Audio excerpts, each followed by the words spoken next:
तुम अंदर जाओ। आप फिर आ गई। रूप, आपसे तो होगा नहीं पिताजी, मेहरबानी करके जाइए यहाँ से। मेहरबानी करके एक बार और मेरी विनती सुन लो रूप। देखिए सत्या जी, जब आपके पिता ने हम पर वो सारे एहसान किए थे, हमें पता नहीं था कि एक दिन उनकी बेटी उनके एहसानों को ब्याज समेत वापस लेने आ पहुंचेगी। मैं ब्याज लेने नहीं आई हूँ रूप, बल्कि आपसे एक एहसान मांगने आई हूँ। माफी चाहती हूँ, मैं आप पे ये एहसान नहीं कर सकती। मेरी आज़ादी बिकाऊ नहीं है। आप गलत समझ रही हैं रूप। या शायद मैं ही सही समझ रही हूँ। मैं आपकी जिंदगी से बस 1 साल मांग रही हूँ रूप, क्योंकि मेरी जिंदगी में सिर्फ 1 साल बचा है।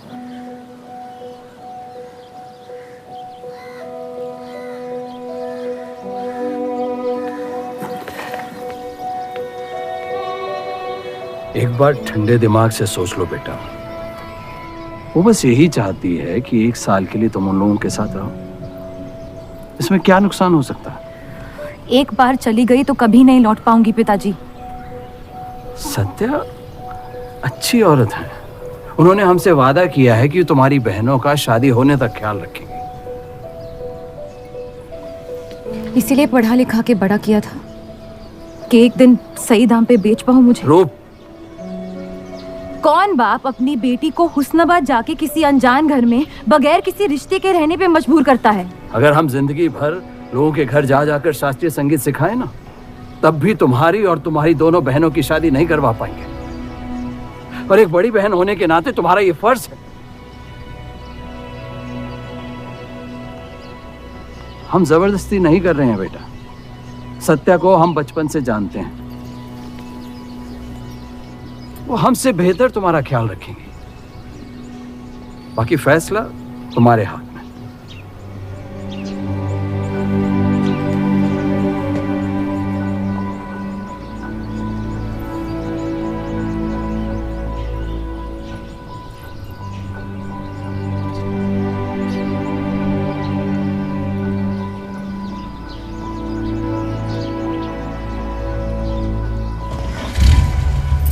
रुकिए।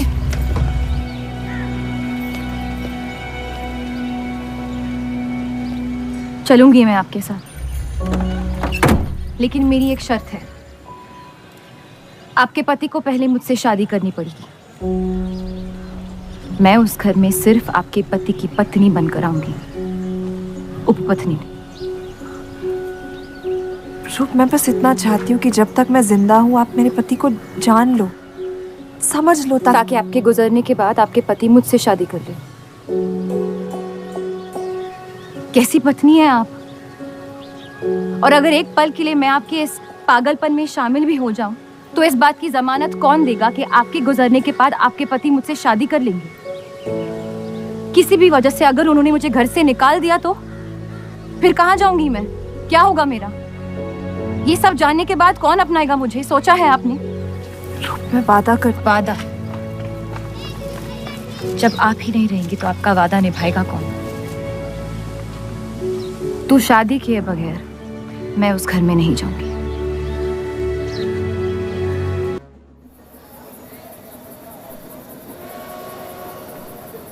दो और लड़कियां बाहर भी के यहाँ गाना सीखने आई हैं। उनके सामने अपनी पतलून बंद रखना।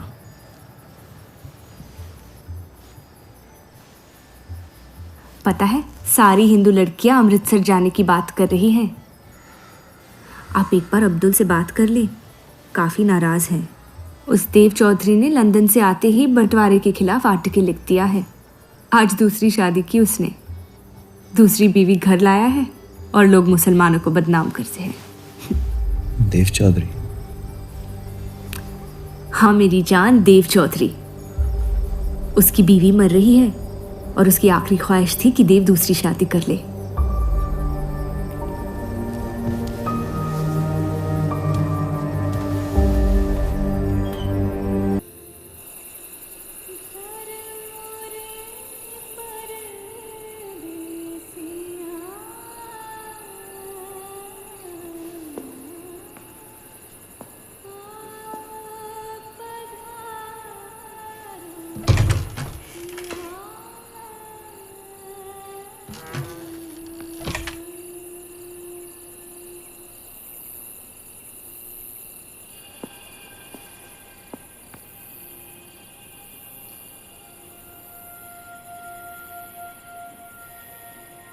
मैं अपनी पत्नी से बहुत प्यार करता हूं। मैं नहीं जानता कि सत्या ने आपको ये शादी के लिए राजी कैसे किया, लेकिन मैंने ये शादी सिर्फ उसकी खुशी की खातिर की है। मुझे गलत मत समझिए, आपको इस घर में पूरी आबरू के साथ रखा जाएगा। इस रिश्ते में इज्जत होगी, प्यार नहीं होगा।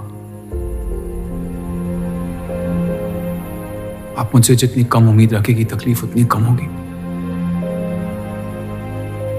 उम्मीद करता हूं कि आपका दिल मुझसे बड़ा हो और वक्त के साथ आप मुझे माफ करती रहे। शादी की रात को ही रुखसती दे दी।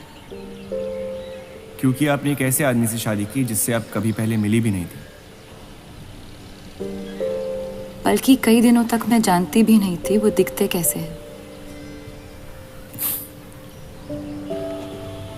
मेरे गुस्से में लिए गए एक फैसले ने हम चारू की जिंदगी बर्बाद कर दी।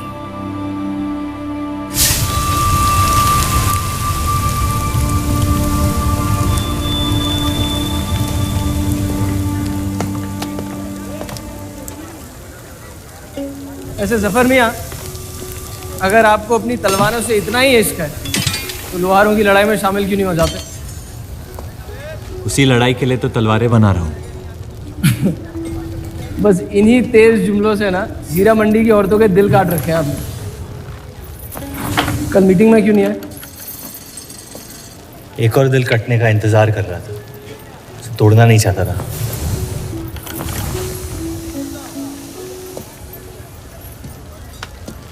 देखिए जफर मियाँ, अगर औजार बनाने की मशीनें आ गई ना तो हमारे कारखाने बंद हो जाएंगे। इस बार हमारी कौम पे नहीं, हमारे पेट पे हमला हुआ।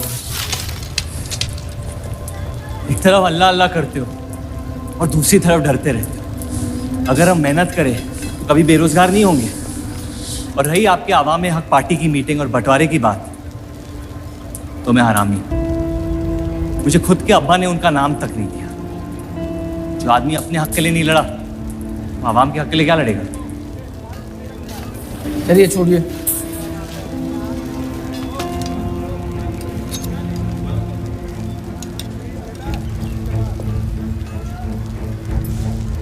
मैंने कितनी बार कहा अब्दुल मियाँ, अगर आप सच में अपना नजरिया दुनिया तक पहुंचाना चाहते तो बलराज चौधरी के न्यूज़पेपर से कोई बेहतर जरिया नहीं है। आपके कहने से हम गए थे दिल्ली टाइम्स के अखबार वालों से मिलने, लेकिन जब से उस बलराज चौधरी का बेटा विलायत से लौटा है, बंटवारे के खिलाफ एक मुल्क एक आवाम के आर्टिकल छापने में मशगूल है। इनकलाब खून बहा के लाया जाता है, बातें करके नहीं।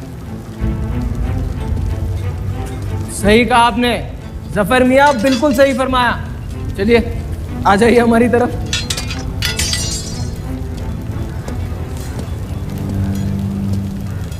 गलत ना समझे मुझे, भाई आप मेरे, जान दे सकता हूँ, लेकिन सिर्फ आपके लिए। बस मुझे इन चौधरियों के मसलों से दूर रखिए अब अब्दुल मियाँ।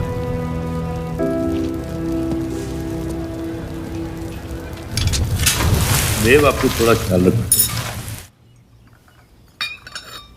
ये एक मुल्क एक आवाम का आर्टिकल लोगों को हजम नहीं हो रहा। धर्म के नाम पे अंग्रेज हमारे देश का बंटवारा कर रहे हैं, जिससे फ्यूचर में किसी का फायदा नहीं होगा।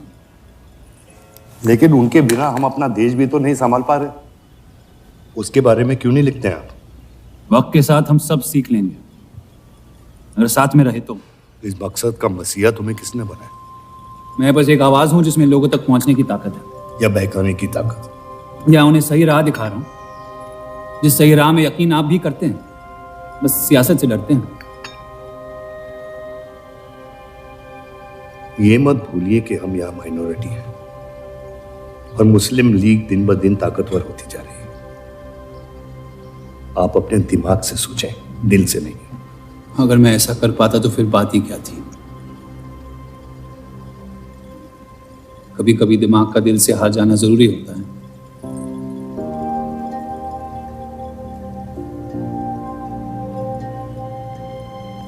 क्या हुआ सरोज? रूप कहाँ है? वो नीचे नहीं आना चाहती।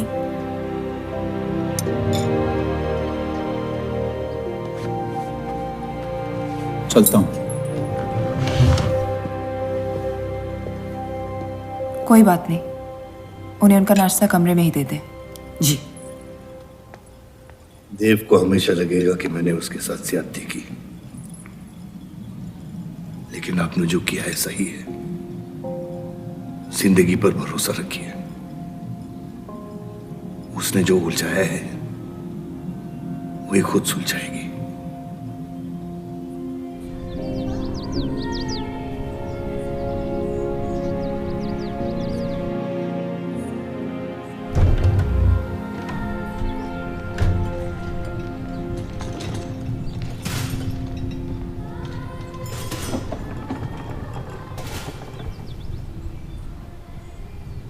ये आवाज कहाँ से आ रही है?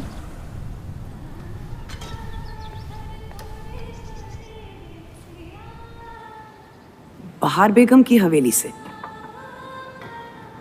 किसी जमाने में हुस्नाबाद की सबसे मशहूर मुजरे वाली हुआ करती थी, लेकिन फिर उन्होंने नाचना छोड़ दिया।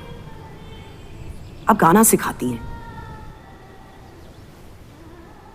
कहाँ है बहार बेगम की हवेली? हीरा मंडी में, इस शहर का सबसे बदनाम मोहल्ला।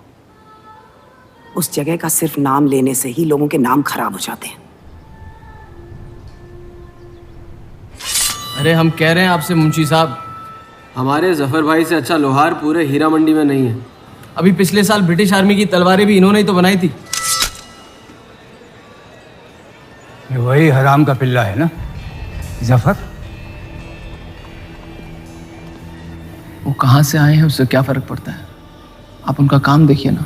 मुझे फर्क पड़ता है अब्दुल साहब। एक तो ये नाजायज और ऊपर से माफ कीजिएगा मुसलमान मुंशी जी, अगर मेरे पैसे लेकर भाग गया तो मैं तुम्हारा घर। लोगों के काम पे तवज्जो देना सीख, उनके बाप के नाम पे नहीं। लेकिन ये बड़ी बात तेरी कम अकल नहीं समझ पाएगी।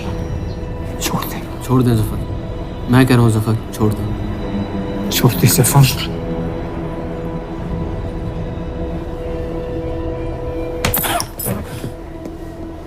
जफर!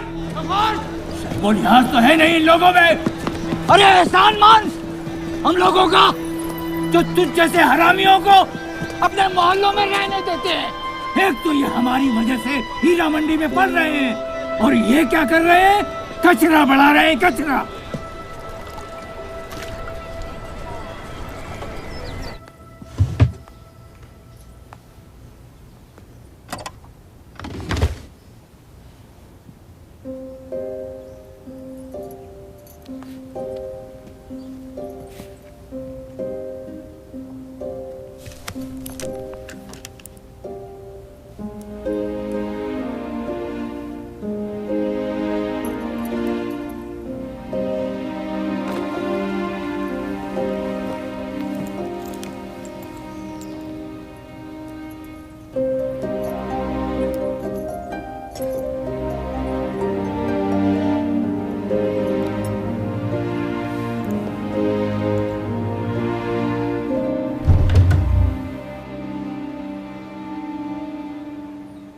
रूप, कब तक कैद रहेंगी आप अपने कमरे में?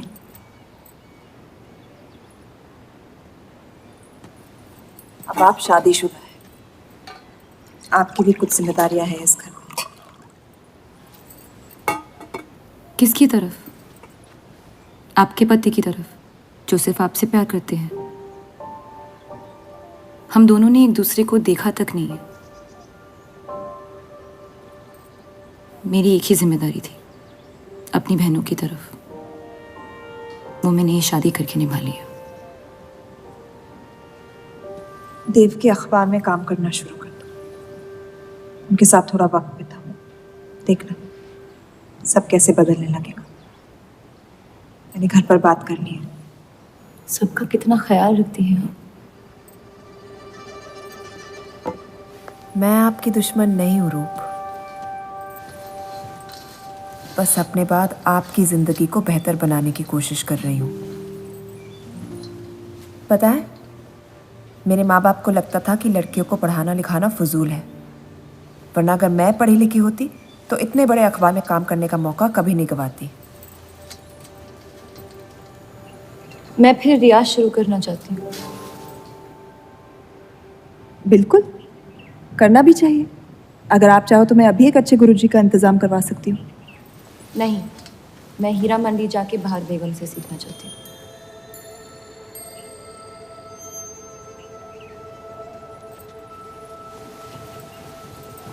कम वक्त में काफी ज्यादा जान गई हैं शहर को आप,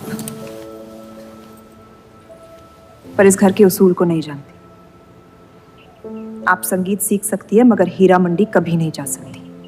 अगर मुझे हीरा मंडी जाने नहीं दिया तो फिर मैं अखबार के लिए भी काम नहीं करूंगी। मत करो, कैद कर लो अपने आप को अपने गुस्से में, लेकिन याद रखना अपनी किस्मत आपने खुद लिखी है, अपनी मर्जी से। अब यही आपकी जिंदगी है रूप, और जितनी जल्दी आप इस बात को समझ जाएंगी बाकी जिंदगी उतनी जल्दी आसान हो जाएगी। आपका मेरी जिंदगी पे कोई हक नहीं है। आपका है।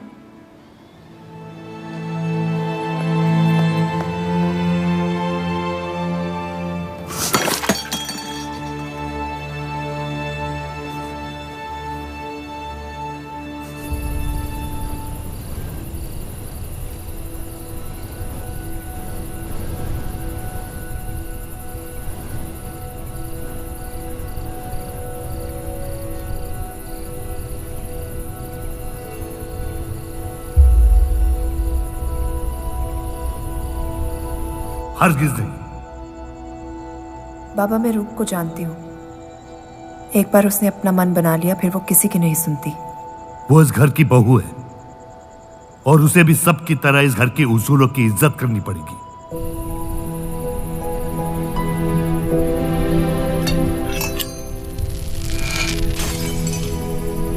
आपके कहने पर हमने उन गलियों की तरफ देखा तक नहीं, लेकिन हम रूप से ये उम्मीद नहीं रख सकते। इससे पहले वो कोई गलत कदम उठा ले हमें उसे जाने की इजाजत दे देनी चाहिए। और यही एक मौका है देव और रूप को करीब लाने का।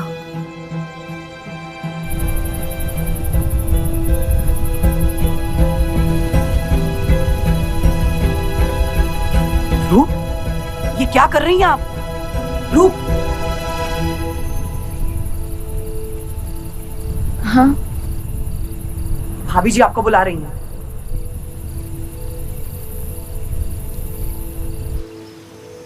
मेरी जिद और उनके उसूल के बीच मेरी जिद जीत गई।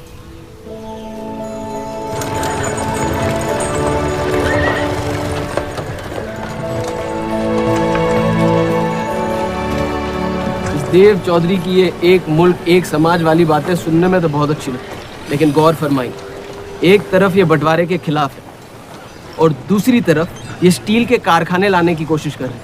मतलब दोनों ही तरफ से हम भूखे मर। हमें और एडवर्टाइजमेंट की ज़रूरत है। अगर यही हाल रहा तो हफ्ते में सिर्फ 3 दिन पेपर छाप पाएंगे। सर, पिछले हफ्ते जिस विस्की कंपनी के इश्तेहार डाले थे वो इस हफ्ते भी इश्तेहार डालने को तैयार है। उसी शराब के इश्तेहार की वजह से पूरा हफ्ता मुस्लिम सेक्टर ने अखबार नहीं खरीदा। बहुत अच्छे पैसे दे रहे हैं विस्की वाले। अहमद की बात सही है, किसी और को ढूंढना पड़ेगा। कॉस्मेटिक्स और साड़ी।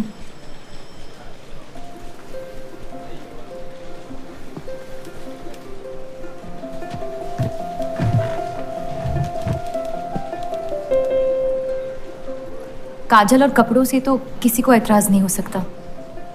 शराब के बदले लक्स साबुन का इश्तेहार डालते हैं पेपर में। इन इश्तेहारों की वजह से औरतें भी paper खरीदेंगी।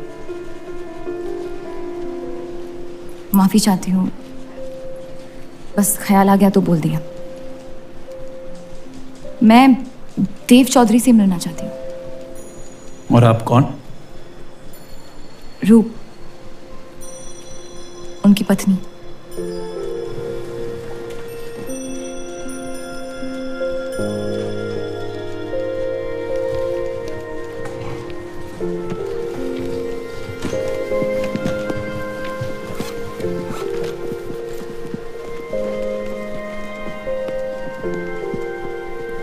Anand ji.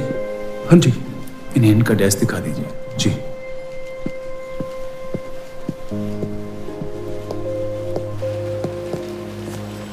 My self अनंत पाल।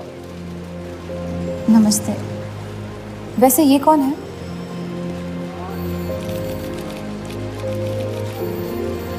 आइए।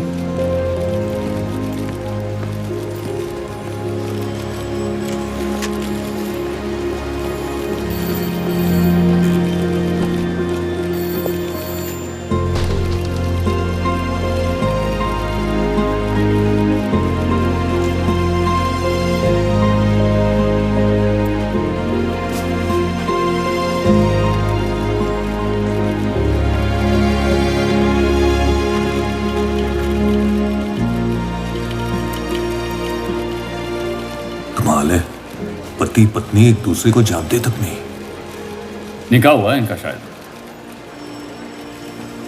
उस दिन अगर पर्दे के पीछे आप भी होते तो देव साहब को पता नहीं चलता।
हीरा मंडी का सबसे बड़ा त्योहार दशहरा, पर यह मोहल्ला इस शहर की लंका है।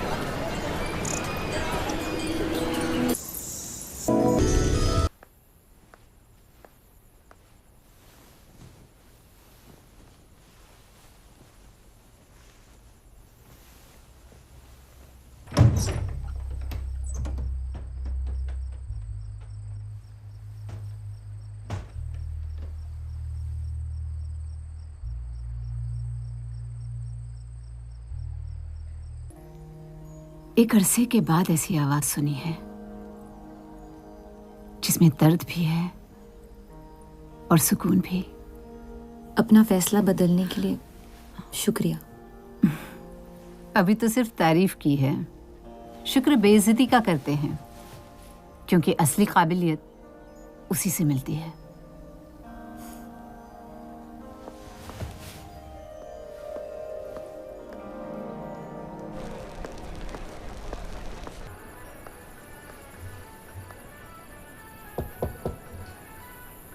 बोलिए।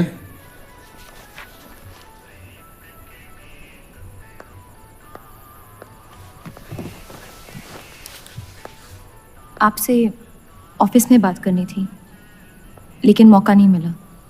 किस बारे में? मैं आपकी कंपनी में सिर्फ हाजिरी नहीं देना चाहती, काम भी करना चाहती हूँ। मैं एक आर्टिकल लिखना चाहती हूँ। किस मुद्दे पे? हीरा मंडी पे। उस इलाके के लोगों को देख के लगता है कि हर घर में कई कहानियां छुपी हुई है। अगर आप कोई ऐसी कहानी ले आए जो पढ़ने लायक हो तो छाप देंगे।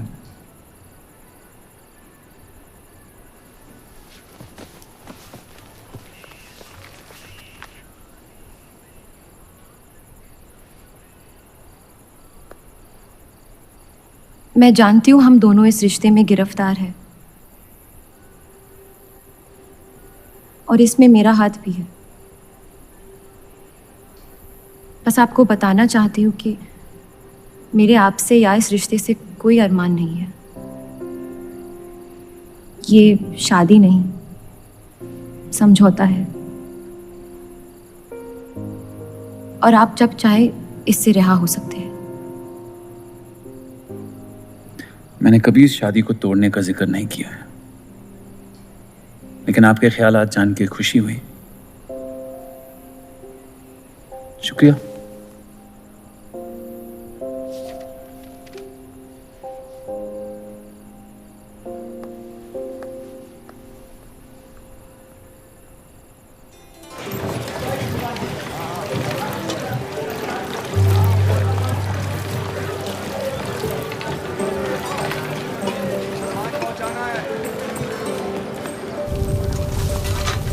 सुनिए, ये अब्दुल खां कहाँ मिलेंगे?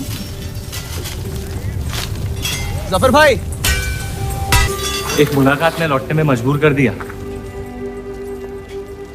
आइए, आज मन भर देता हूं आपका, लेकिन आपसे मेरा मन नहीं भरेगा। वक्त जाया हो जाएगा मेरा। मैं शादीशुदा हूँ। तो मुझे कौन सा निकाह पढ़ना था आपसे? मैं अब्दुल खां से मिलना चाहती हूँ। क्यों? आपको क्यों बताऊँ? तो फिर मैं आपको क्यों बताऊं कि अब्दुल कहाँ है? मैं हीरा मंडी और उसकी लोगों की कहानियों पर एक आर्टिकल लिखना चाहती हूँ, तो इसलिए आप तवाइफ के कोठे पे आई थी। ये कोई तरीका है बात करने का? तवाइफ को ताजमहल कह दूंगा तो उसकी किस्मत नहीं बदल जाएगी। सारी औरतों को एक ही नजर से देखते हो? नजर तो एक ही रहेगी, लेकिन आप चाहे तो नजरिया बदल सकती है मेरा। मेरे ऐसे कोई शौक नहीं है। होंगे भी कैसे? अपनी शादी के हालात में गिरफ्तार जो है। लेकिन अगर आप चाहे तो आपके अधूरे अरमा पूरे कर सकता हूं मैं। बहुत ज्यादा बदतमीज है आप। शुक्रिया। अब्दुल जी, मैं डेली टाइम्स से हूँ। हीरा मंडी के लोग और माहौल के बारे में मैं एक आर्टिकल। Daily times. यहाँ का माहौल गर्म है, लोहार बेरोजगार है और ये हक की लड़ाई अब बंटवारा करवा के रहेगी। लिखना चाहेगा आपका अखबार इस मुद्दे पे? नहीं ना, खुदा हाफिज।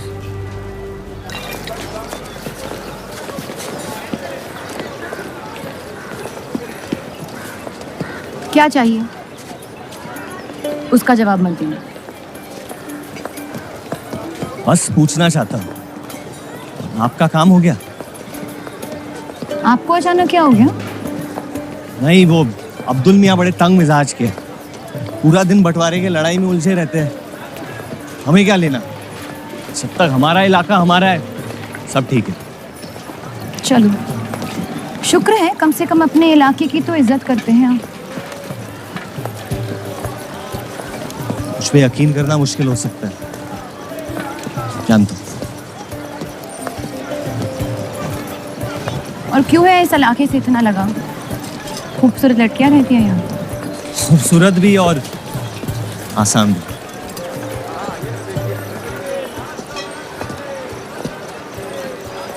तकदीर ने मुझे यहाँ फेंका।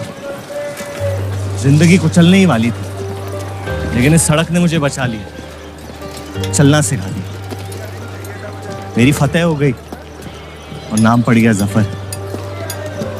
अब यही मेरा घर है। ये गलियां नहीं होती तो मेरी कोई पहचान नहीं होती।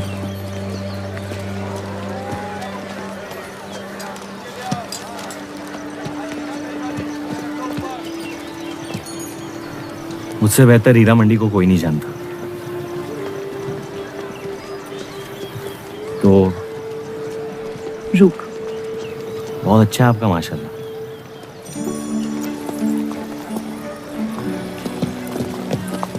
तो यहाँ कोई कहानी ढूंढने आई, अपनी छुपाने? ढूंढने?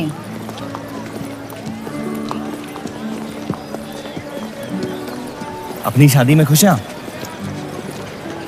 आपने कहा था कि आप शादीशुदा हैं, खुशी का कोई जिक्र नहीं हुआ था। कोई तो हद होगी आपकी। हदें तो सरहदों की होती है, सोच की नहीं। और वैसे भी अगर सवाल उठा है मन में तो पूछ लेना चाहिए। कहानियां सोच सोच के वैसे ही आधी दुनिया पागल हो। तो सियासी मसलों से दूर इस इलाके में ऐसे कुछ कमाल की चीजें हैं, अगर आप देखना चाहे तो। देखना चाहती हूँ। हिम्मत है मेरी दुनिया में कदम रखने की? मेरे पास खोने को कुछ है ही नहीं। और वैसे भी आपसे तो बेहतर ही होगी आपकी दुनिया। ठीक है, तो अगले जुम्मे को मिलते हैं, कलाम बात।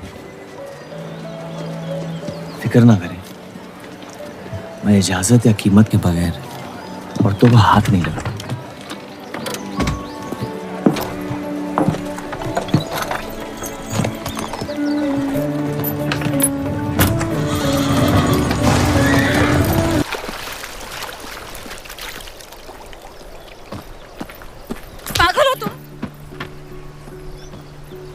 इतनी जल्दी आपसे तुम तक का सफर तय कर लिया आपने? क्यों बुलाया मुझे यहाँ? आप कहानी ढूंढ रही थी, मैंने आपको एक किस्सा दिखा दिया।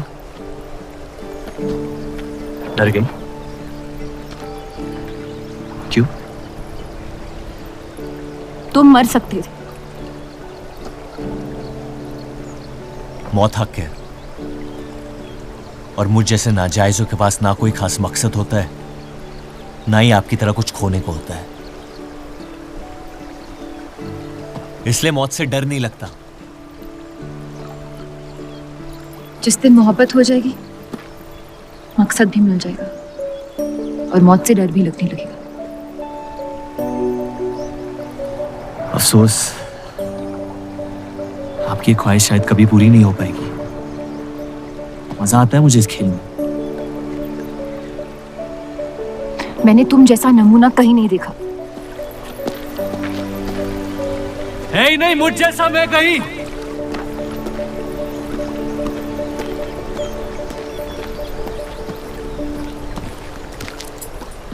ये वही जर्नलिस्ट लड़की है ना? इसे तो छोड़ दे। एक दिन छोड़ दूंगा। अच्छी लड़की है बेचारी। जरूरत से ज्यादा, इसलिए शायद बुरे ख्यालात भी नहीं आते इसके बारे में। सुना है शादीशुदा है। आप जानते हैं ना आप क्या करें?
जितनी घर वालों से दूर हो रही थी, उतनी जफर के करीब हो रही थी।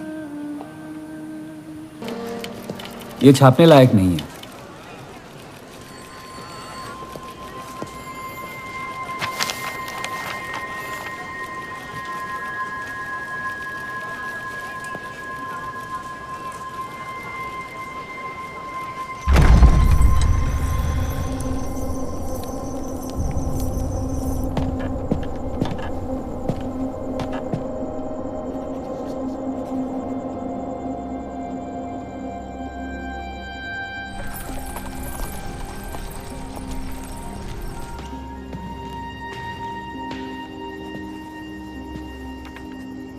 हीरा मंडी के लोहार आ जाए थे मुझे मिलने। आपको उनकी बात सुन लेनी चाहिए, वरना वो हमारे मुस्लिम स्टाफ को स्ट्राइक पे जाने पर मजबूर कर सकते। बाबा, साफ साफ बताइए किस बारे में बात करना चाहते हैं आप? रूप।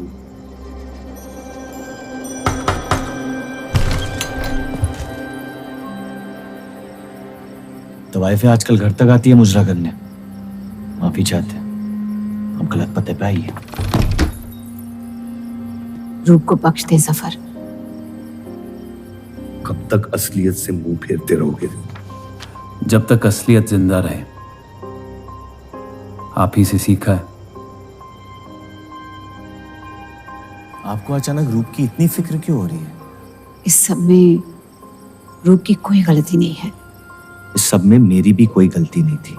अगर सीखना है तो मर्द बनकर अपनी मुश्किलों से लड़ना सीखो। अपनी जिंदगी के लिए किसी को जिम्मेदार मत ठहराओ। वही तो मुश्किल है बाबा। आप जैसे मर्द से कुछ नहीं सीखना चाहता मैं। आप अब्दुल को इस्तेमाल करके अवाम को उनकी प्रेस के खिलाफ भड़का रहे हैं, मोर्चे करवा रहे हैं, और हम आपसे कुछ नहीं कह रहे हैं। लेकिन रूप, दूसरों की गुनाह की सजा दूसरों की नहीं, उसे आपकी गुनाहों की सजा दी जा रही है अम्मी। आपने एक शादीशुदा मर्द के साथ इश्क किया, बच्चा पैदा करके सड़क पे फेंक दिया। ऐसा न कहीं। 17 साल के थे हम, मोहब्बत हो गई थी उनसे, और आज तक उससे हम रिहा नहीं हो पाए। गलती हो गई जिसे आज तक मैं सुधार नहीं पाया। होशो हवास में की गई गलतियां गलती नहीं होती, बेईमानी होती है। और आज तक आपने अपने इस गुनाह को कबूल करने तक की हिम्मत नहीं की। हमारी मोहब्बत ने हमें खुद कर्ज बना दिया था। हमने बच्चा इसलिए रखा ताकि बलराज के और करीब हो पाए, लेकिन वो हमसे और दूर चले गए। हमने सोचा बच्चे की शर्म से भाग रहे हैं, आपको छोड़ देंगे तो वापस लौट आएंगे। फिर हम समझ गए कि वो आपसे नहीं हमसे भाग रहे थे। हम आपको लेने वापस आए थे, लेकिन आप नहीं। फेंकी हुई चीजें अक्सर सड़ जाती है अम्मी। हमारा रिश्ता भी अब हमेशा के लिए सड़ चुका है। अब आपकी मैयत के अलावा मेरे पास और कोई वजह नहीं है आपके पास लौटने की। देव,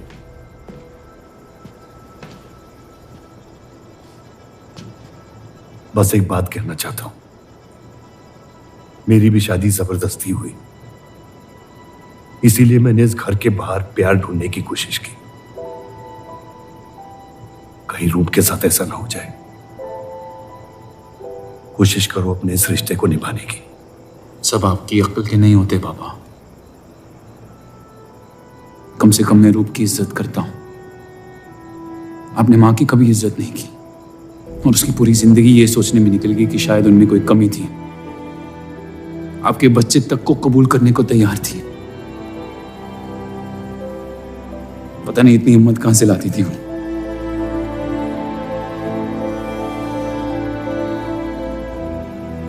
अगर आप मान जाते तो हमारा घर बिखरने से बच सकता था, लेकिन आपका घमंड आपकी गलतियों से भी बड़ा था।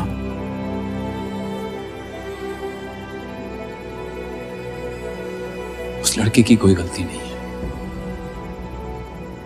लेकिन अगर अब उसे मिल भी लूंगा तो आपसे और नफरत हो जाएगी। हमारा घर आपने बर्बाद किया है, लेकिन वजह वो है। तो मुझे अपनी रिश्ते कैसे निभानी चाहिए इस बात की सलाह आप ना ही दे तो बेहतर है।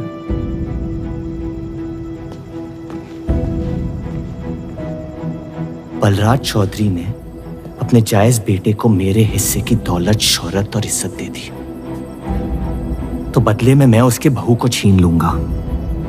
और मेरे पास कुछ खोने को तो है नहीं। हरामियों का कोई वजूद नहीं होता, उनका कोई ईमान नहीं होता, किसी को उनकी जरूरत नहीं होती है। यही सुन सुन के बड़ा हुआ हूं मैं। लेकिन अब बस, जिस लड़की को वो अपना घर आबाद करने के लिए लेके आए थे, उसी लड़की से मैं उनका घर बर्बाद कर दूंगा। फिर क्या होगा? ये सब करने से आपको अपने अब्बा, अपना बचपन, अपनी इज्जत, अपना हक वापस मिल जाएगा। अपनी आंखों से नफरत हटाएं, फिर उस लड़की की मोहब्बत देख पाएंगे आप। इंतकाम की आग ने आपको अंधा बना दिया है। अपने अब्बा को बर्बाद करने के तैश में आप खुद को बर्बाद कर रहे हैं। मंजूर है, सब कुछ फना कर दूंगा। उन्हें पता भी नहीं चलेगा कि उनकी तबाही हुई कैसे। जिस आदमी ने मेरा इनकार किया था, वो खुद आके मुझसे माफी मांगेगा, और तब उसकी उम्मीद पर मैं ऐसी आग लगाऊंगा कि जहन्नम भी 2 पल देखते रह जाएगा। उसे अपनी कर्मों की सजा मिलकर रहेगी, और उसके बदले में अगर मेरे कर्म बिगड़ जाए तो वो भी मुझे मंजूर है।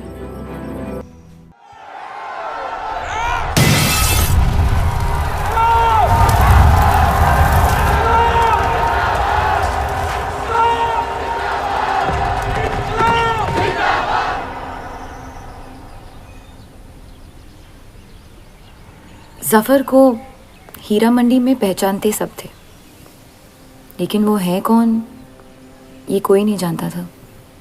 वापस जाने का मन नहीं करता? वापस जाने की वजह ही नहीं है। पीढ़ियों से हम ये काम कर रहे हैं, हमारे बच्चे इसी की खा रहे हैं। अब अगर ये अंग्रेज औजार बनाने की मशीन ले आए तो लोहार बेरोजगार हो जाएगा। आज हमारे साथ हो रहा है, कल किसी भी कारीगर के साथ हो सकता है।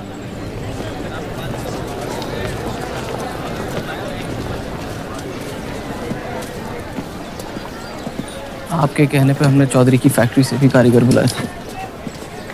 को लगता है बात चौधरी तक पहुंचेगी और वो हमारा सपोर्ट करेंगे। उसके पेपर के आवाम हक पार्टी से दुश्मनी पुरानी है। बलराज चौधरी जैसे लोग कभी कभी अपने मजहब को अपना मकसद समझ लेते। सही कहा आपने। अगर वो अपने मजहब के लिए लड़ सकते हैं तो हम क्यों नहीं? ये लड़ाई इंसाफ की नहीं, हक की। और अब आपकी आवाम अपने खोए हुए हक को छीनने के लिए तैयार है।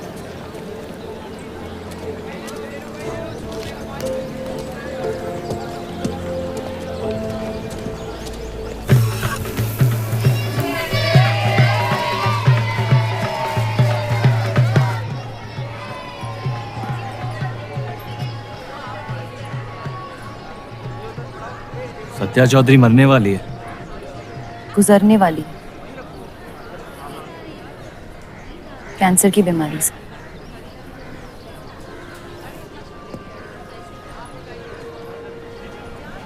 और उसके मरने के बाद क्या होगा? तुम उसकी तख्त पर बैठोगी, तुम्हारा शौहर तुम्हें पहली बीवी की इज्जत देने लगेगा, तुम्हारी शादी खुशहाल हो जाएगी।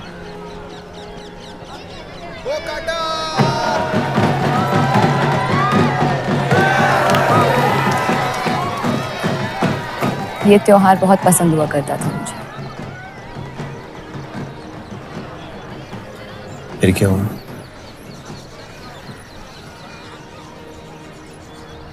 पतंग की उड़ान उम्मीद भर देती थी मुझमें।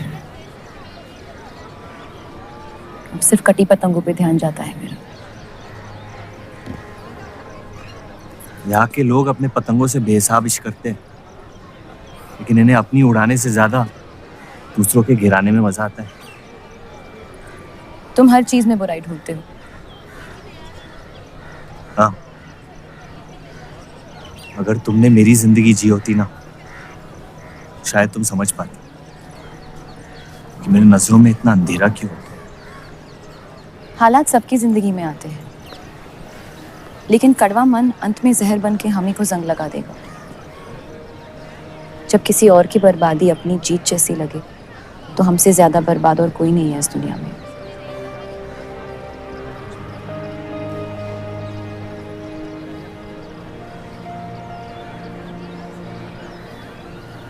तुम्हें कभी प्यार हुआ है?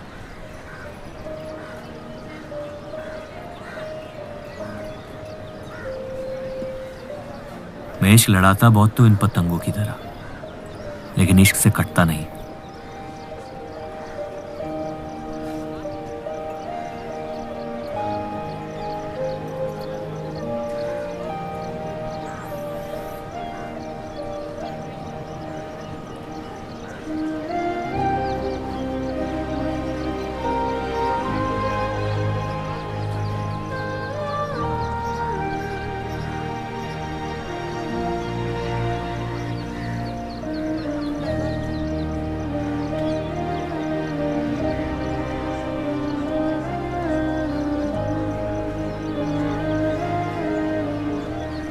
निकलना चाहिए,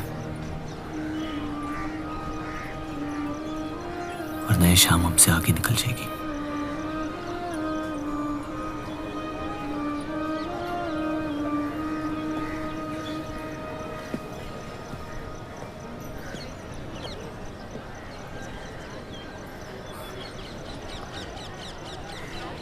आप सही थे,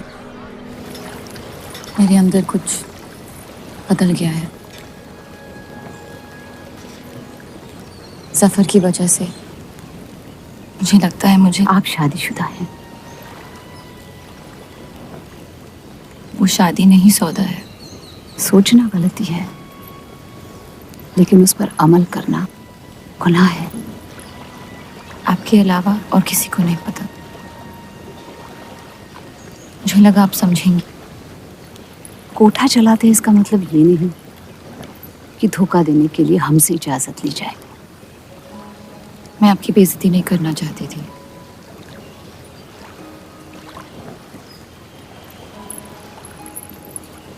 आपके शौहर अच्छे इंसान हैं।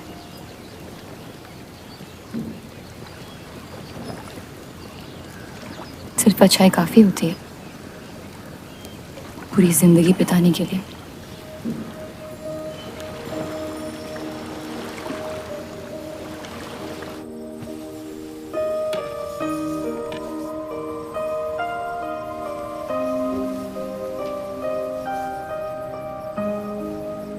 क्या हुआ?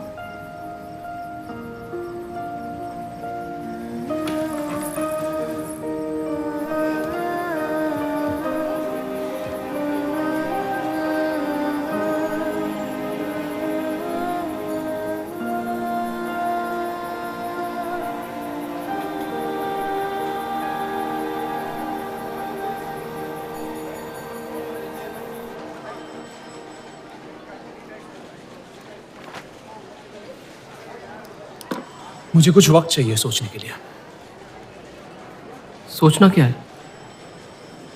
अगर स्टील इंडस्ट्री आ गई तो सब लोहार बेरोजगार हो जाएंगे। क्या ये खबर छापने लायक नहीं? लेकिन इंडस्ट्रीज आने से देश का बहुत फायदा हो सकता है और आप सब उन फैक्ट्रियों में काम कर सकते हैं। हम गुलामी नहीं करते। सवाल देश की तरक्की का है, किसी की गुलामी का नहीं। पहले अंग्रेजों की गुलामी की, अब हिंदुओं की। यही करता रह जाएगा मुसलमान यहाँ। बात को पलटने की कोशिश मत करिए। अगर हम हर जाति बहस में धर्म को घसीट लेंगे तो ये देश हमेशा चलता रहेगा। मुस्लिम लीग इलेक्शन जीत चुका है। अब आप मुल्क की नहीं, बस अपनी फिक्र कीजिए। सबकी फिक्र करने की आदत है मुझे, और यही फर्क है आप में और मुझ में। मैं लोगों के हालात का इस्तेमाल करके उन्हें बहकाता नहीं। सही कहा आपने। बात मजहब की ही है। एक बार हमने अपना मुल्क बना लिया ना, तो फिर हमारी चीखें तो जाया जाएंगी नहीं। लेकिन तब आपकी चीखें कौन सुनेगा देव साहब?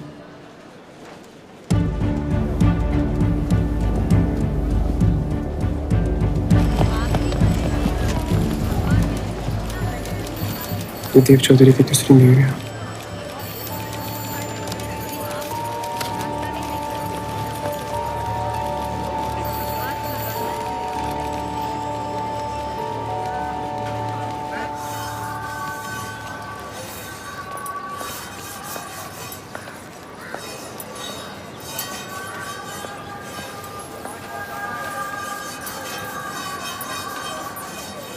मुंशी जी तुम्हें कॉन्ट्रैक्ट देना चाहते हैं।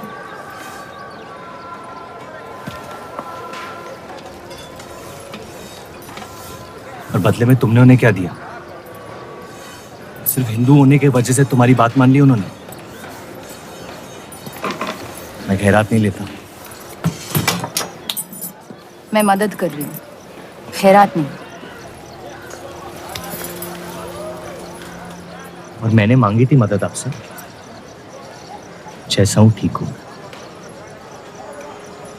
हर चीज में बुराई क्यों ढूंढते हो? अच्छाई से डर लगता है। उसे अक्सर बदले में कुछ चाहिए होता है। मैंने तुम्हारी जमानत ली है। मुंशी जी को समझाया कि हीरा मंडी तुम्हारा घर है और बदले में मुझे कुछ नहीं चाहिए।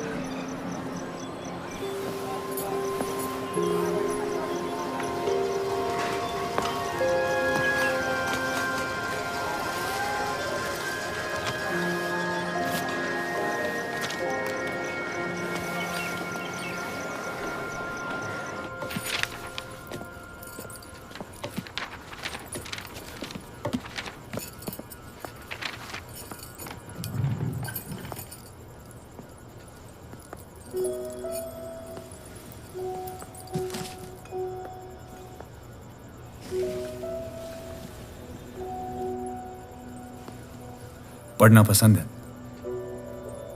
बहुत। आपको? बहुत।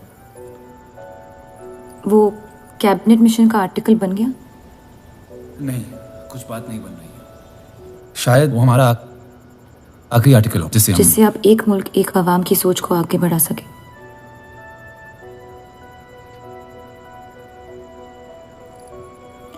आज़ादी की कीमत बंटवारा है। जितनी जल्द हम इस बात को मान ले उतना फायदा होगा। वो लोग आपका नजरिया कभी नहीं समझेंगे।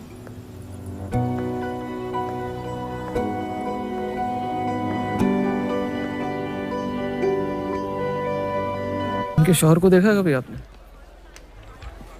नहीं, और कभी देखना भी नहीं चाहता। इश्क की गलियां बड़ी गीली होती हैं जफर मियाँ। अक्सर आशिक फिसल कर मुंह के बल गिरते हैं। ये स्टील इंडस्ट्रीज को आप सपोर्ट ना करें। हम अखबार है, हमारा इंडस्ट्रियल मसलों से क्या लेने दें? ये मसला इंडस्ट्रीज का नहीं है, ये डील मुल्क को आगे बढ़ा सकती है। और अवाम को आपका दुश्मन। इनसे जितना दूर रहे बेहतर है। परवाने शमा से कितना भी इश्क कर ले, आखिर में उसी की आग में जल के फना होना पड़ता है।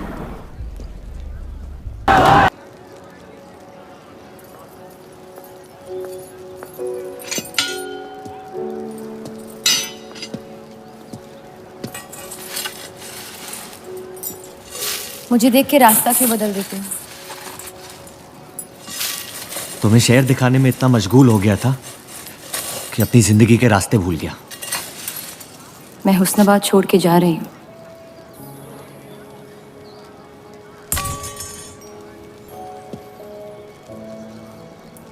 अजीब है ये जिंदगी भी।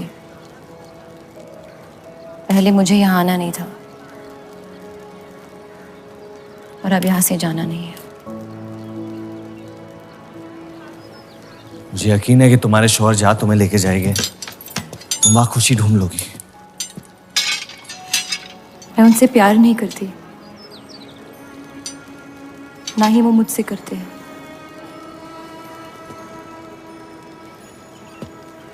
कब तक जीती रहूंगी ये झूठ में? कुछ रिश्ते कर्जों की तरह होते हैं, उन्हें निभाना नहीं, चुकाना पड़ता है। तुम जो भी करने की कोशिश कर रहे हो उससे किसी का फायदा नहीं हो रहा। कभी कभी नुकसान रोक लेना फायदे से बेहतर होता है। जज्बात को रिवाजों की गुलामी नहीं करनी चाहिए। इस दुनिया के सारे गुनाहों में से सबसे बड़ा गुनाह कौन सा है पता है? अपने मन को मारना। मेरे मन में तुम्हारे लिए कुछ नहीं है रूप। मुझे तुम पे यकीन क्यों नहीं होता? क्योंकि तुम यकीन नहीं इश्क करना चाहती हो। बर्बाद हो जाओगी। दर्द के अलावा कुछ नहीं दे सकता मैं तुम्हें। मंजूर है। तुम जानती नहीं मुझे, मेरी जिंदगी को, या उस वजह को जिस वजह से मैं तुम्हारे करीब होना चाहता था। और वो वजह मोहब्बत नहीं है।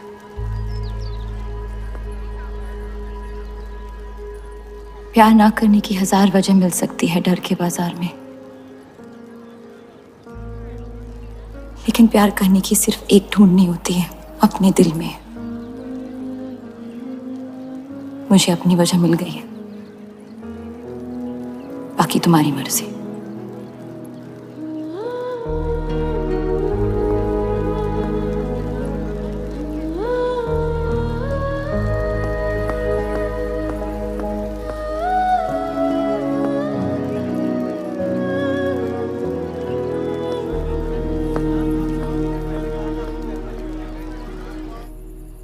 आप लोगों को जल्दी हुस्नाबाद छोड़ने की तैयारी करनी चाहिए। मैं आपके बगैर कहीं नहीं जाऊंगा।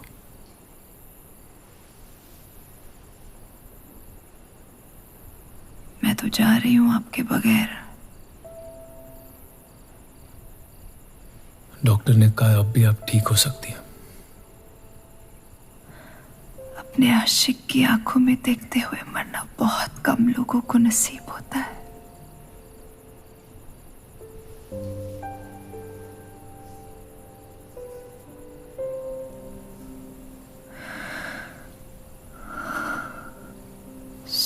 खून के आंसू हैं, बह जाने दीजिए। मेरा सुकून तो लेके जा रही है आप। अब क्या करूंगा जिंदगी का मैं?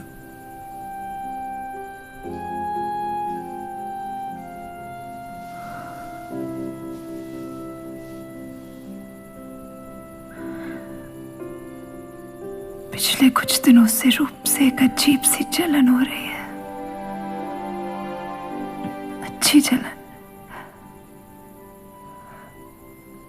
उससे मेरे हिस्से की खुशियां मिलने वाली है।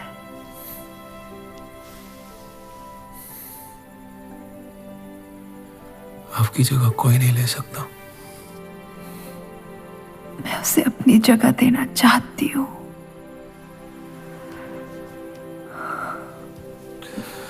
वादा करो, हमारे सारे ख्वाब आप उसके साथ पूरे करोगे, बेटियों को पढ़ाओगे, बेटों के दोस्त बनोगे, पापा को माफ कर दोगे।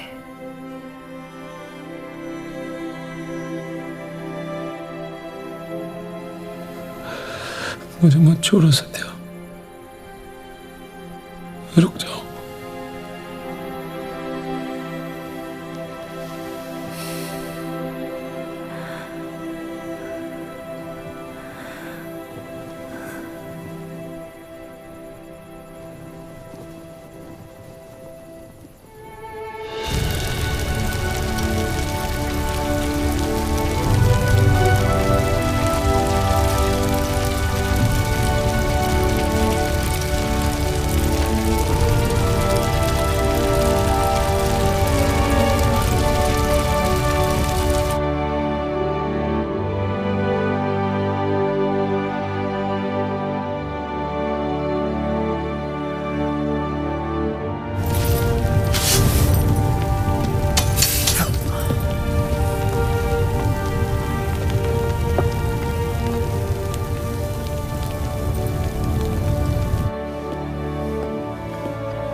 उनकी कमी महीनों तक हमारे साथ रही। तो उनके गुजरते ही आप लोगों ने हुस्न-ए-बा छोड़ दिया? काश छोड़ दिया होता। सर, अब्दुल की पार्टी अब बहुत ताकतवर हो गई है। इस आर्टिकल के बारे में एक बार फिर सोच लेती हैं।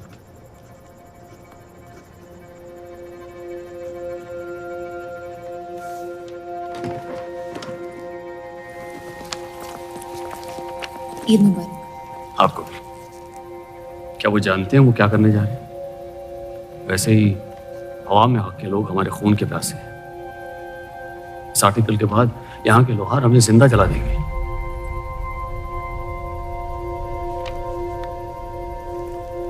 खुदा हाफिज़।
जश्न के मॉल में रंज मना रहे हैं।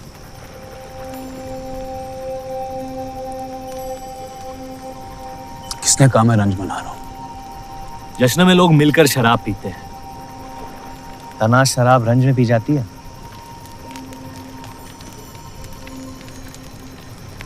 बस अपनी जिंदगी से कुछ लम्हे चुरा के अपने आप के साथ वक्त बिताना चाहता हूं। लोगों की तरस से भरी आंखों से थक गया हूं। मैं भी।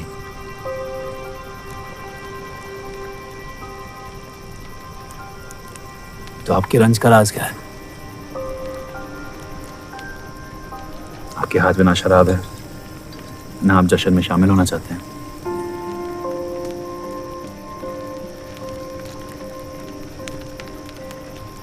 अनजानों को राज बताना बहुत आसान होता है, मन भी हल्का हो जाता है और इज्जत भी बनी रहती है। मुझे इश्क हो गया है शादीशुदा लड़की से। देंगे? मुसलमान हूं। ईद मुबारक। शुक्रिया। और वो इश्क करती है आपसे? मेरे इश्क से कई ज्यादा। तो फिर मुश्किल क्या है?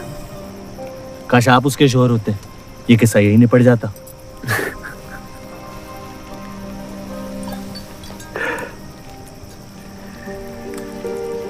एक बार बात तो करके देखें। ये दुनिया भी बड़ी अजीब है, कोई किसी से बात नहीं करता, बस सीधे जंग पे निकल जाते हैं। कभी कभी जंग कर लेना दिल की बात बताने से आसान होता है। कौन सा पति है कि ऐसी औरत के साथ रहना चाहेगा जो किसी और से प्यार करती है?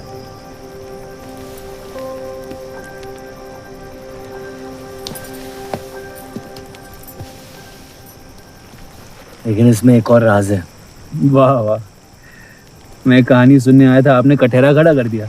मसला ये है कि मैंने उसे सिर्फ आधे सच बताए। तो पूरे बता दो। इतना आसान नहीं है। अक्सर इतना ही आसान होता है।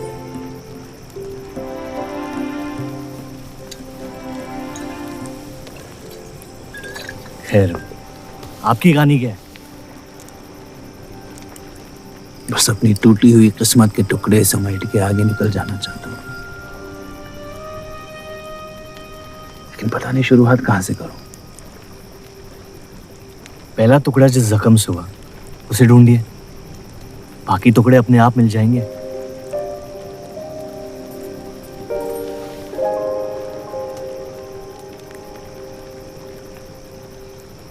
तो कितनी औरतों के साथ सोए आप? ये कैसा बेहुदा सवाल है? मतलब एक 18 साल की उम्र में शादी हो गई। आप कितनी लड़कियों के साथ सोए हैं? उतनी गिनती नहीं आती है मुझे।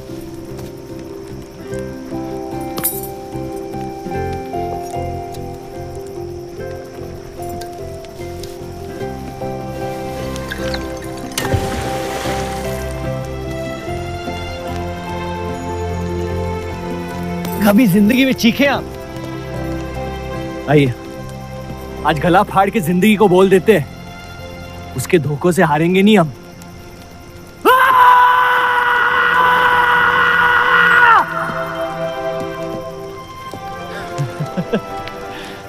आइए, कसम से कह रहा हूं रिहा हो जाएंगे आप। कोशिश कीजिए।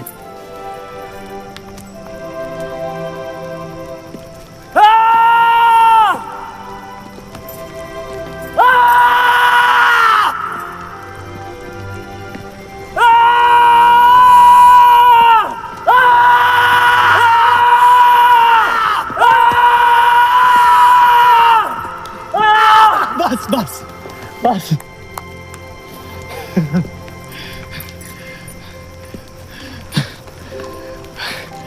कसम से एक ही लड़की के साथ जिंदगी भर। अगर मेरे बर्ताव से आपको कोई तकलीफ पहुंची हो तो माफी चाहता हूं।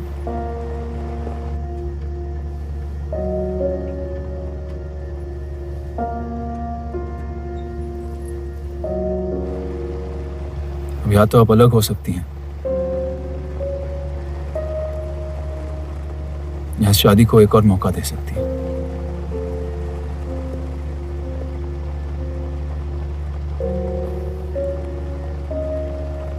आप जो फैसला लेंगी मुझे मंजूर है।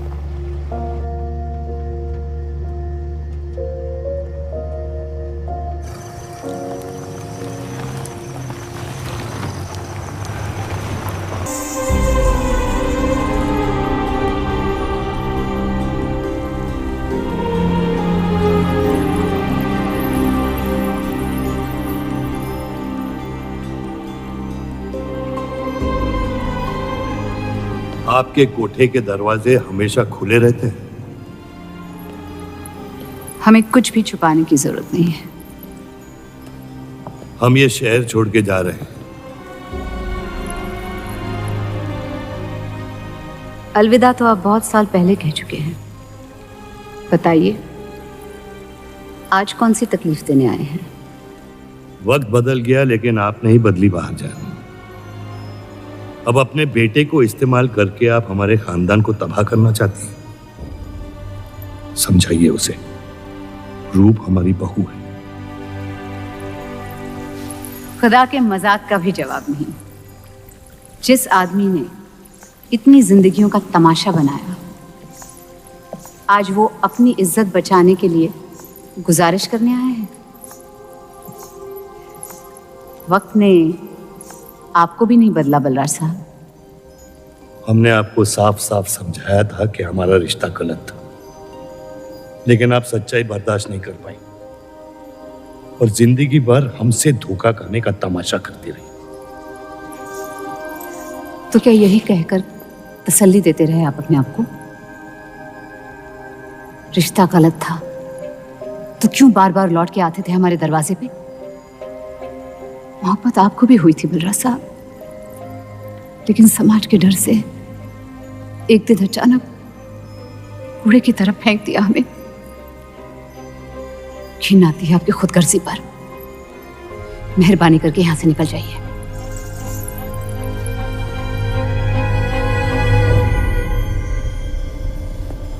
वाह, क्या रहमत बरसाई है खुदा ने मुझ पे आज।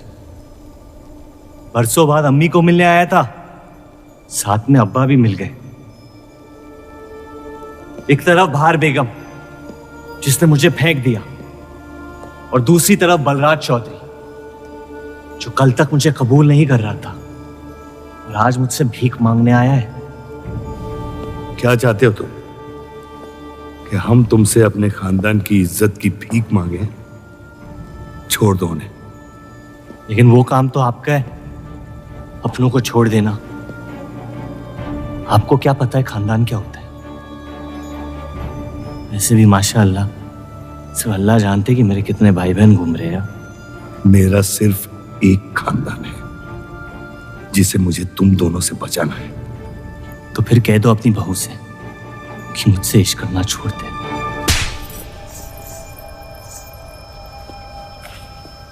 मैंने कहा था ना, गिरा दो इसे। इसकी पैदाइश ने हमारे रिश्ते का कत्ल कर दिया। क्या आपकी असलियत को जाहिर कर दिया? यह हमारी औलाद नहीं है, हमारी एक गलती का नतीजा है जिसे हम जिंदगी भर रिहा नहीं कर पाएंगे। जफर, छोड़ दो इन्हें। जफर,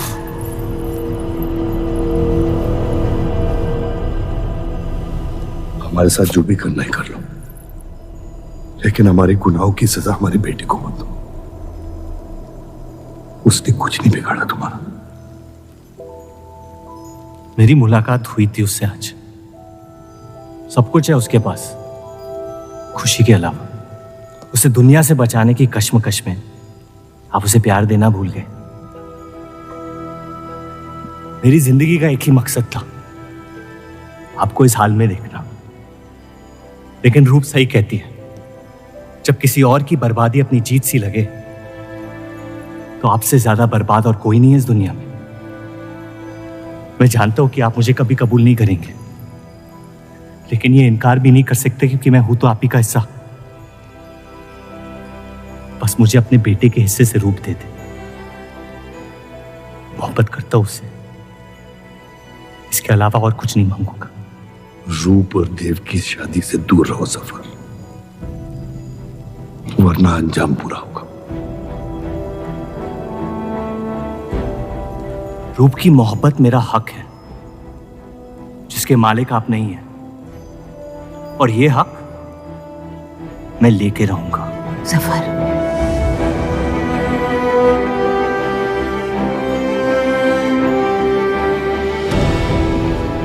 हम जानते हैं कि आप हमारी किसी भी बात पर राजी नहीं, लेकिन इस बार आप जानती हैं कि हम सही हैं।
वो हीरा मंडी से आपको कोई मिलने के लिए आए हैं।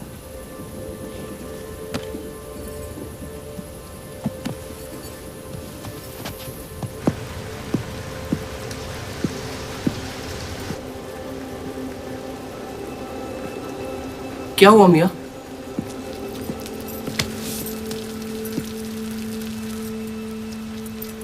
ये सब उस औरत की वजह से हो रहा है। मुझे तो यकीन भी नहीं हो रहा कि चौधरी इस हद तक गिर सकता है आपको तकलीफ देने के लिए। इसमें रूप का कोई आदमी है।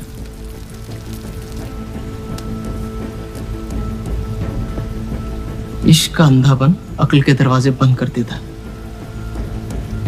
आपको दिखाई नहीं दे रहा चौधरी आपके साथ क्या खेल खेल रहा है,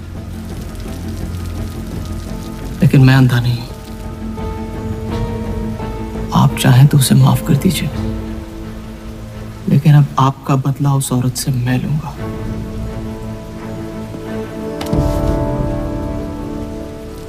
अगर उसे हाथ लगाया तो हमारे रिश्ते के साथ आपकी गर्दन भी काट दूंगा मैं।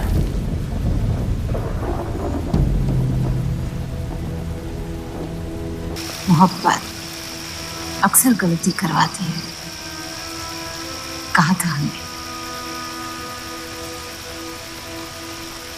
आप गलत समझ रही हैं। कसम खाई थी हमने कि इस चौखट पर कभी नहीं आएंगे, लेकिन आज आपने उस कसम को तोड़ने पर मजबूर कर दिया। आप नहीं जानती मेरा हाल क्या है। और अफसोस अब वो बिगड़ने वाला है। जफर हमारा और बर्राज का बेटा है।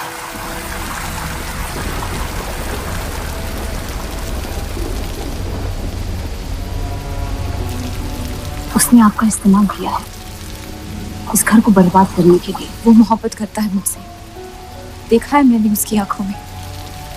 शुरुआत से झूठ बोला उसने आपसे। उसने अपने हालात में कुछ गलतियां की होगी, लेकिन हमारी मोहब्बत सच्ची है। पढ़ी लिखी हैं आप, अक्लमंद हैं।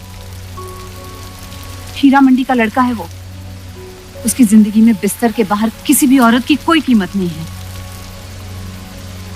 और आपसे तो हम बिस्तर भी नहीं होना चाहता। बस वो यही चाहता है कि किसी भी तरह भरे बाजार में बलराज चौधरी को जलील कर पाए। और आपके अंधे इश्क ने उसके सपने को पूरा करने का मौका दिया। यही सच्चाई है, मान ली। अगर आप अपने शौहर को छोड़ के उसके पास भी चली जाती तो वो आपको कबूल नहीं करता। मोहब्बत उससे करते हैं जो आपकी इज्जत कर सके। आपसे आपकी मोहब्बत से ज्यादा मोहब्बत कर सके। रूप, आप उसका इश्क नहीं, इंतकाम है। और वो सिर्फ अपने इंतकाम से मोहब्बत करता है।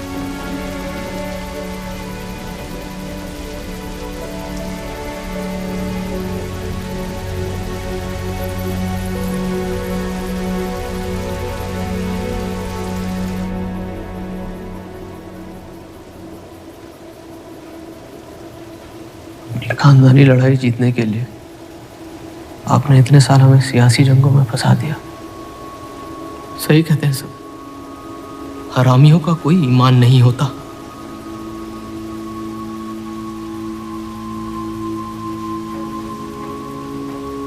अपने इंतकाम को पूरा करने के लिए जिस आग को आपने फूंक दी थी ना,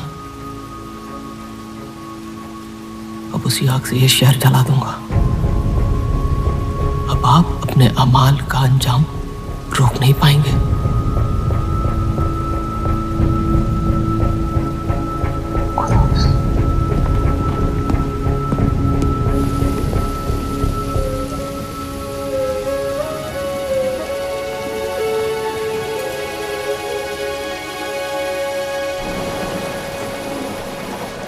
जरूरी था।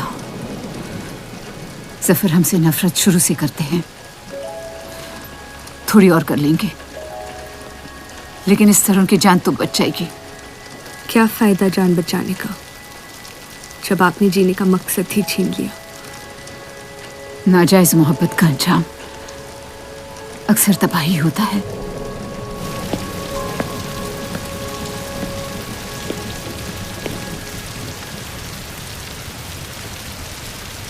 जफर नाम है उसका, तुम्हारा भाई, जिसे तुम ईद के दिन पे मिले थे। मुझ में हिम्मत नहीं थी अपनी गलतियों को कबूल करने की।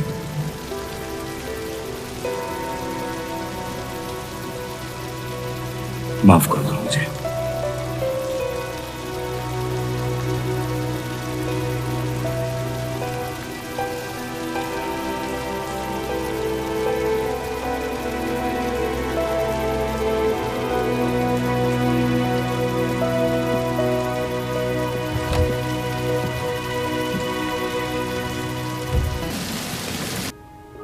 आपने शुरुआत से मुझसे सच कहा है। अब जब हम इस शादी को ठीक तरह से कायम कर रहे हैं, मैं आपको अपना सच बता देना चाहती हूँ। इस रिश्ते में इज्जत होगी, प्यार नहीं होगा। उम्मीद करती हूँ आपका दिल मुझसे बड़ा हो और वक्त के साथ आप मुझे माफ करते रहे।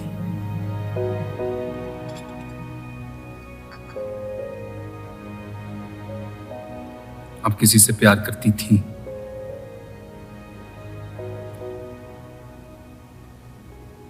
फिर क्या बदल गया? मैं उनकी इज्जत नहीं करती। और प्यार खत्म हो गया?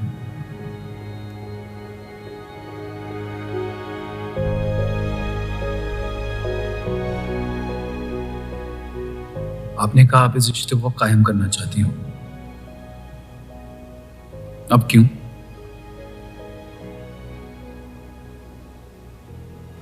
सिर्फ साथ सो लेना काफी नहीं होता, और कई पहलू निभाने होते हैं शादी कायम करने में। मैंने सत्या से हमेशा कहा था, जबरदस्ती बनाए रिश्तों का अंजाम कभी अच्छा नहीं होता। उसकी खुशी की खातिर अपनी कुर्बान कर दी मैंने, और कहीं आपकी खुशियों का भी कत्ल हो गया, इसके लिए मैं बहुत शर्मिंदा था।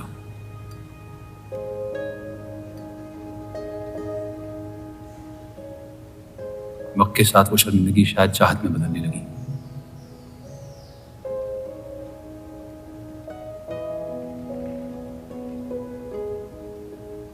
आपकी पूरी जिंदगी आपके सामने बाकी है। गुस्से में किए फैसले अक्सर गलतियों में तब्दील होते हैं। एक बार अपने आप से सच बोल के देखिए, इस रिश्ते को और मुझे उतनी इज्जत तो दे ही सकती हो आप।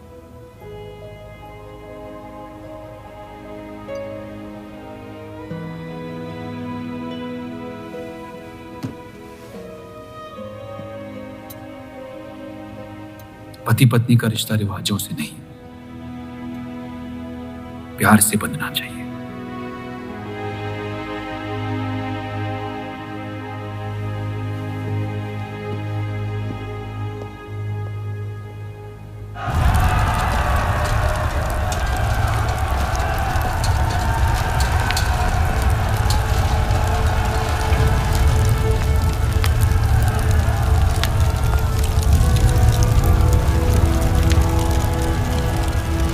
देव चौधरी ने हमारे खिलाफ फैसला ले लिया है। मैंने भी एक फैसला लिया, इन चौधरियों को खत्म करने का। सोच लीजिए, अब जो हमारे साथ नहीं वो हमारा दुश्मन है।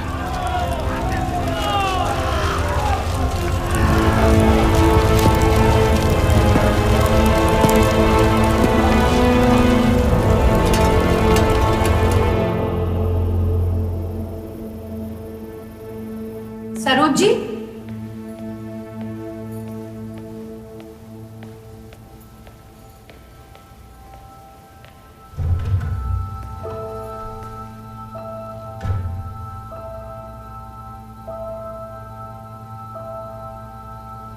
सरोज जी,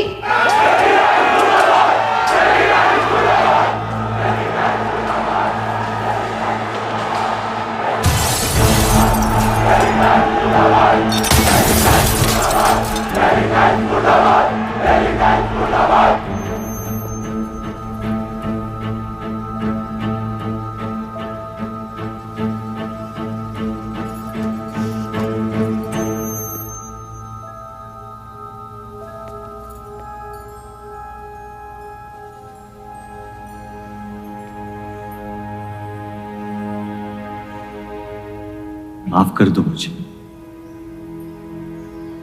बस यही कहने आए हो? क्या फर्क पड़ता है, वैसे भी तुमने अपना फैसला ले लिया है ना? पूरी शिद्दत से तुमसे प्यार किया और बदले में तुम ईमानदारी तक नहीं कर पाए। इतना मुश्किल था मुझसे सच बोलना।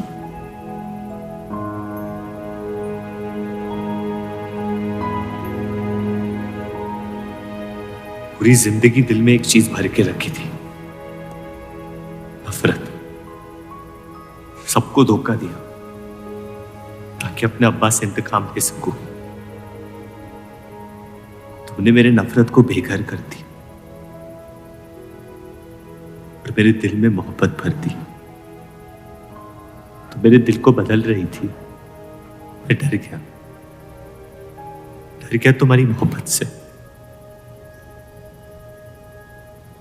जो सब इस घर से चाहता था तुमने मुझे दिया। अगर तुम्हें सच कहता तो खो देता। झूठ बोल के पा लिया क्या मुझे? हम एक दूसरे के नसीब में नहीं है रूह,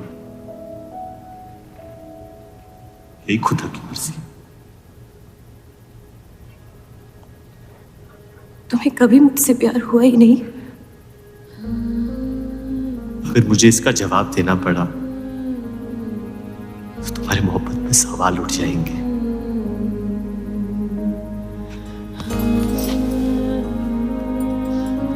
तुम कभी सीधा जवाब क्यों नहीं देते जफर?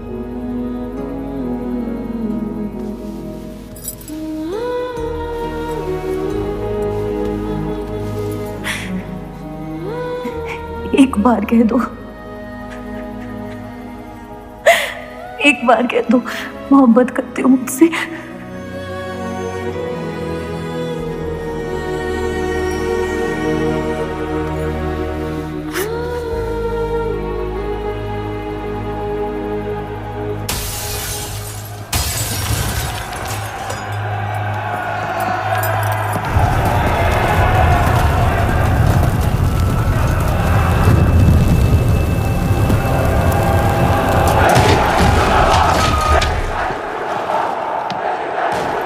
पीछे के दरवाजे से। चलिए आनंद जी।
कर दो तीनों को।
हम इन्हें पनाह नहीं दे सकते।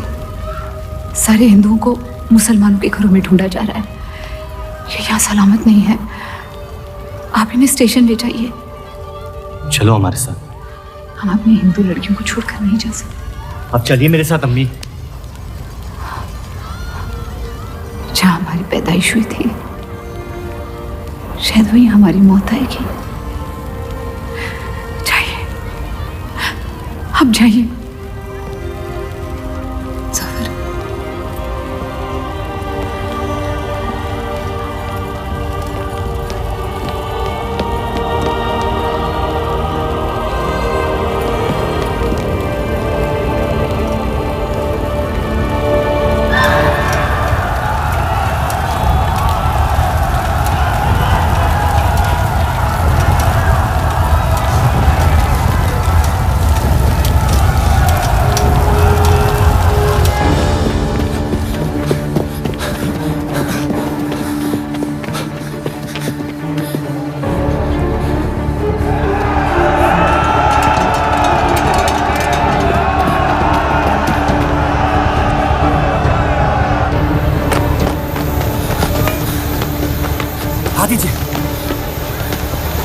चलिए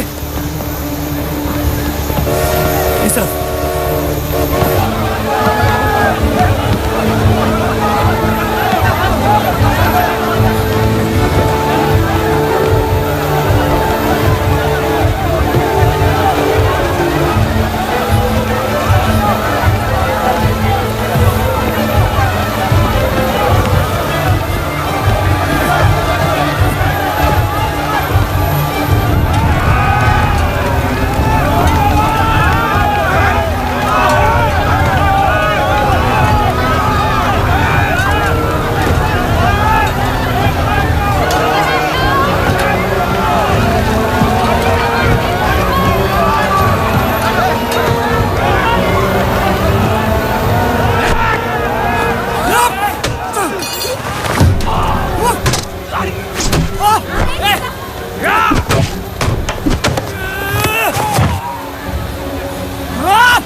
आप लोग ट्रेन पे चढ़िए, मैं नहीं रुकता हूँ। मार देंगे आपको। ये मेरे लोग हैं, मुझे कुछ नहीं करेंगे।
दे अब्दुल मियां, जाने दे उन्हें मेरी खातिर।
मैं जानता नहीं कि मुझे जलाया गया या दफनाया गया, लेकिन मेरी नाजायज जिंदगी को मकसद मिल गया, मोहब्बत।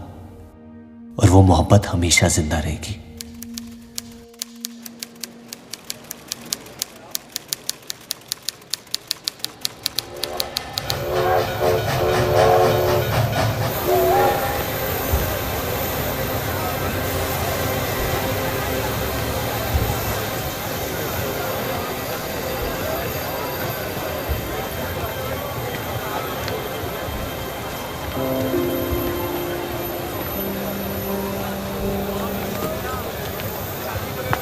लकीरें खींच लेने से दुनिया छोटी या बड़ी नहीं हो जाती, बस हजारों जिंदगियां बिखर जाती हैं।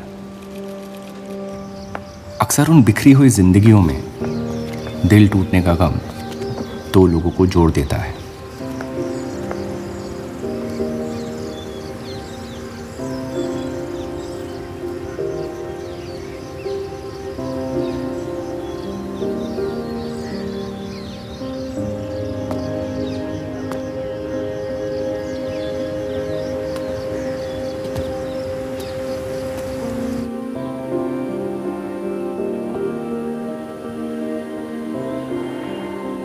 डेली टाइम्स अखबार के देव और रूप का किस्सा भी बंटवारे की उन हजारों कहानियों में से है जो इतिहास की चीखों में कहीं खो जाएंगी।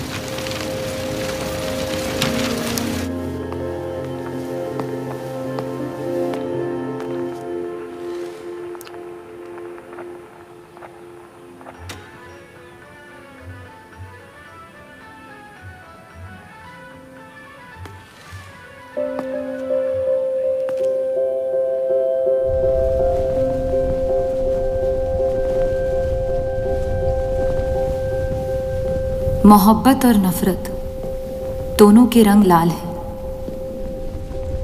लेकिन फर्क ये है कि नफरत से दुनिया बर्बाद हो जाती है और मोहब्बत में खुद बर्बाद होना पड़ता है।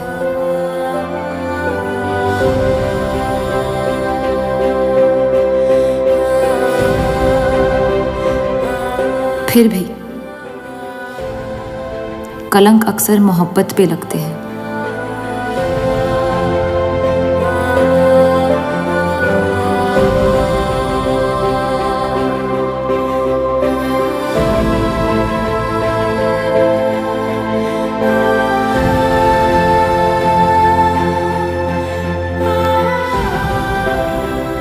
हमारी ये कलंक से रंगी मोहब्बत कभी मिटेगी नहीं,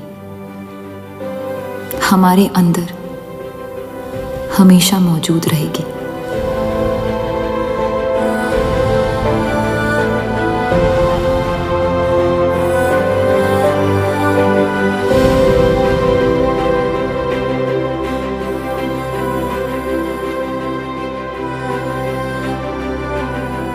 अब फैसला आपके नजरिए का है।